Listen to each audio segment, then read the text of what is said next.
Yeah, greetings. Today, we're going to have some recipes on the website, and instead of people having to call me and we're going to talk about how we could do some recipes.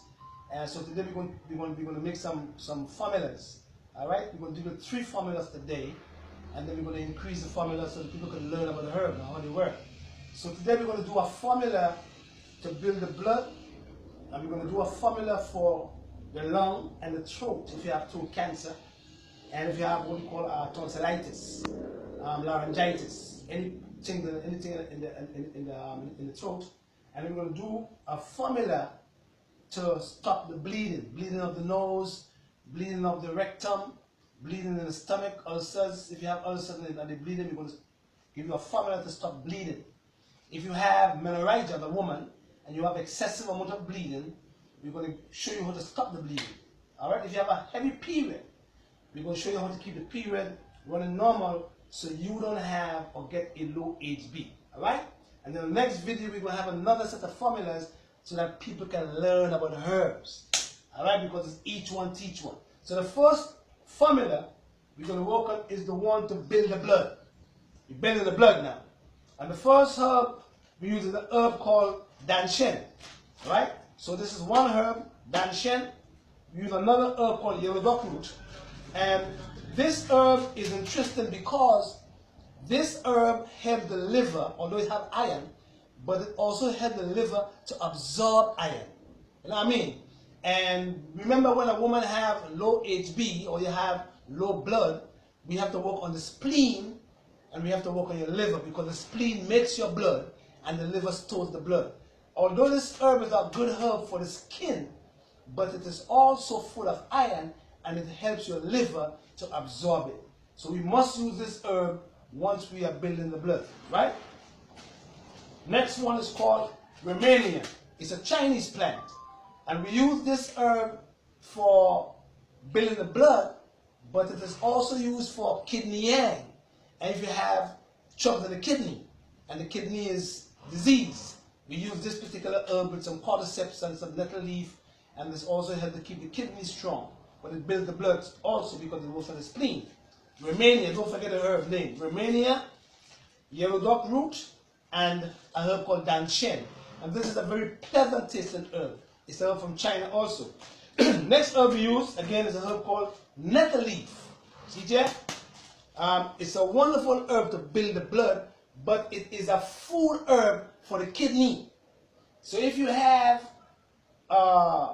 edema, if you have low blood, if you're lacking in magnesium, or you want what we call a potassium sparing diuretic, this is the herb you have to use. But it also builds the blood.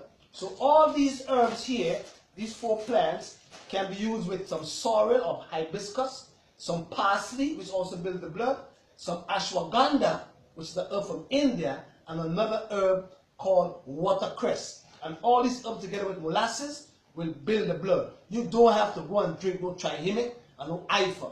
They build the blood because they work on the spleen and your liver. So they help the liver to absorb the blood, and then they help the spleen to make the blood. So you fix your troubles. So it is also a good remedy for cancer patients, because mostly all cancer patients do have low HBs, right? So this is what we call a blood builder, right? Next one is called, we're going to use this one here to stop bleeding. So if you have bleeding of the gums, if you have bleeding in the uterus, if you have menorrhagia, if you have hemorrhoids and you have bleeding, if you have nosebleeds, if you have blood in the urine, these are herbs we could use to stop the bleeding, right? And this herb is called shepherd's purse. And shepherd's purse have lots of acetylcholine, which help as a vascular dilator, and also help to increase your vitamin K, to increase your platelet counts. So you could stop the blood could clot a little better. Shepherd's purse. Another herb we use here for bleeding is red raspberry leaves. It is an herb that all women should use when they are pregnant, because it helps you to have a good delivery, but it also tonifies and strengthens the uterus. And it also prevents miscarriages. It acts as a herb for also prostate, body prostate, and for the bladder. but it also helps to stop bleeding, right? So shepherd's purse, red raspberry leaves, another herb here called hawthorn, leaf and flower. It's a herb for the heart. It deals with circulation, but it also helps to keep the blood from moving. I'm sorry, not the blood from moving, but it also helps to stop the bleeding. Yeah? Wonderful. Next one is called cayenne pepper. And it's a hot plant, but a pinch of it, the cayenne pepper, in the mixture of these herbs will help a woman to stop her from having what we call menorrhagia. All right, heavy bleeding. Another one is called yarrow. Yarrow is a herb that we've been using for centuries now. And we also use this herb for when you have troubles in the colon. If you have ileitis, diverticulitis, Crohn's disease, mucus colitis, ulcerative colitis, any kind of inflammation in the intestines, this herb works there. But if you have bleeding from hemorrhoids or any type of bleeding, this herb should be used regularly. But it is also an herb used for the intestines and for high blood pressure. Yarrow, Y-A-R-R-O-W. Cinnamon. We use this particular herb for passive bleeding too. When you have, although it deals with what we call purpura circulation, it also works on bleeding. If you have too much bleeding, it stops it also. All these herbs put together. And the last one is one we call Tahiti ginseng.